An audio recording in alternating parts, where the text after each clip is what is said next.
Welcome to the winds of Jupiter.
"2016 was a year of completion. I know many, including myself, who will be happy to leave 2016 in the dust. 2017 is the year of endings and new beginnings. I dreamt the other night for you to follow where Pluto, the planet of transformation and endings and beginnings, is in your chart with respect to the other planets, which makes sense since 2017 is a year of endings and new beginnings. Mars is direct all of 2017, so energy from the warrior planet shouldn't be an issue. As we go into 2017, Mercury will be retrograde until January 8th. This is a hangover time from New Year's, and perhaps it's best to defer your New Year's resolutions until the 8th of January, when all the planets will be direct until February 6th. This definitely is an auspicious time. However, 2017 is not a year of immediate gratification. Work hard and stay cool and collected, and rewards will come to you. It's like, or as if, I hear the tumblers of a safe slowly clicking into place. When the safe is finally open, you will receive what you deserve. 2017 is a prelude to the up-and-coming stellar year of 2018.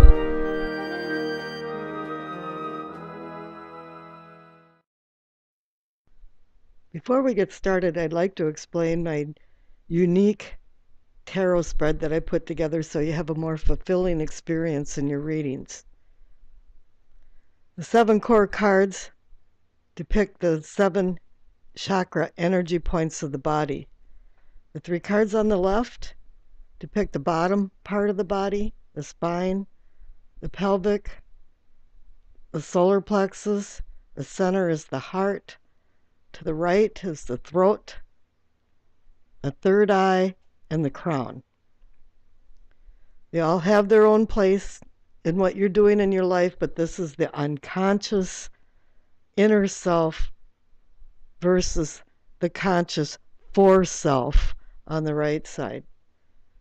We've all done things in our lives that we're guilty of that we all of a sudden say, why did I do that? And why did I say that? I believe there's a massive disconnect between our unconscious self and our conscious self, and the actions that we bring out into the outer world.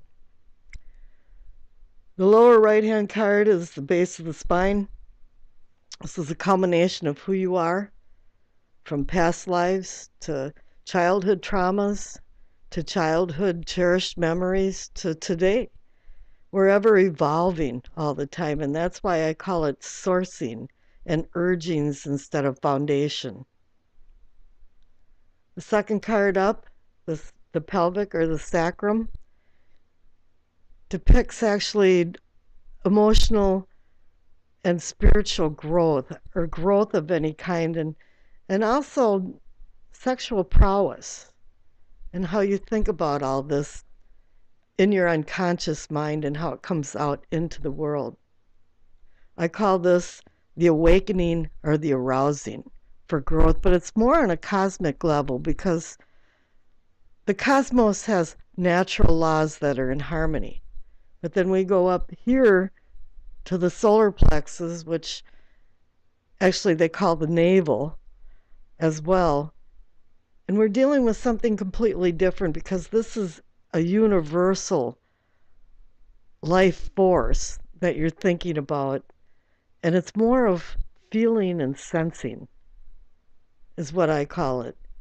And you're erupting into an awakening close to your subconscious. The central card, as I had mentioned, is the heart of the matter or the situation. You're concerning. You're caring and concerning and loving, but you have questions and you want them answered. The bottom right is the throat, and I call this the communicating and teaching. But actually, we should be listening as much as we communicate. This is where you make your moral values, your ethical moral values. This is where you change as you're going into a society and how you feel about it. The second card up is called seeing or visualizing. It's the third eye in chakra. Something close to enlightenment and putting things into perspective. And the crowning card on the top right, I consider knowing and understanding. But knowing is one thing, but if you can't apply it to wise actions, it's not wisdom. When I'm done with that, I would be putting the card on the left side that will represent your past. I will be putting a card on the right side that represents your future. And then I will be using the bottom of the card of the deck as more of the energy of the reading. And it could be the outcome, but we really don't know. And at the end of that, we will be putting one of Doreen Virtue's angel cards out to see what's up for 2017. I'll be using the Conley Tarot deck for all the readings. It's new to me. I have a new channel. We have a new year. And I decided that it was time to buy a new deck of cards, and actually I really like them. So onward with the readings. Hi there, Taurus. Let's see what's in store for you for the year 2017. At the base of your spine of what I call sourcing and urgings, you have the Two of Swords. I'm picking up that many times you've had decisions to make in your life, but you haven't made them because there's strings attached. If I do this, therefore, I have to accept that. And that's been unacceptable to you. Underneath each of the 7 chakra cards is a miniature Rider-Waite card, is a clarification card, and you get the Ace of Swords. Once again, it's a double-edged sword. It could be healing and harming, building and destroying, but you haven't been able to make a decision. It's a new beginning, but you still haven't been able to make a decision. And it's held your life back. Here in the pelvic, or sacrum, what I call awakening and arousing, is the 5 of Cups. There's been disappointment and despair. And with it being cups, it's probably in the love category. Your lack of commitment and lack of compromise has actually affected your progress as a person spiritually and emotionally and sexually. The clarification card is the 8 of Cups. It's gotten to the point that your disappointments just make you just want to walk away. You don't want to compromise anymore, so I'll just walk away. Taurus is a very stubborn sign. This happens quite often. Here in your solar plexus, the 7 of Wands. I call this coming to harvest, but the harvest isn't there yet. And every time you almost reach a harvest, something that you want so bad, something happens. And here your clarification card is the Five of Swords. There's been conflict. The battle even wasn't even worth it, and people threw their swords down and just walked away. They don't want to fight with you anymore. They don't want to even ask for a commitment because you haven't grown as a person inside. You haven't been able to compromise. The heart of the matter is the Ace of Pentacles. The Ace is a new beginning, and Pentacles is, oh, something of value. And it is. It's offering you something of value. It's not money. It's emotional and spiritual fulfillment that you can have, that you're questioning if you can have. Here is the clarification card, is the Seven of Wands. You've gained many things, but you've had to defend it. And I think the reason that you're defending it is that you haven't made a commitment of any sorts. You've succeeded in some things, but not all things. Here in the throat are what I'm calling communicating and teachings. You're a very accomplished person. You've got the Eight of Pentacles. You've gone from the apprenticeship now to the mastership, but something isn't right. Something hasn't been working out right. And let's see if there is. It's very strange that you get the Hierophant. I've seen the Hierophant many times in the last 2017 readings, and he's come up in the strangest places, actually all over the place. And here it's that the message is that you haven't found some kind of truth within yourself. He can be values and orthodox religion and institutions and being a member of something and value and morals and different things. But what I'm finding out is that a lot of times when you see the Hierophant, you're seeking a truth, something that's eluded you, and here it's slipped through your fingers. Here in what they call the third eye of seeing and envisioning, you have the moon. It's an illusion. The things you see as reality is an illusion. What everything is not what it is.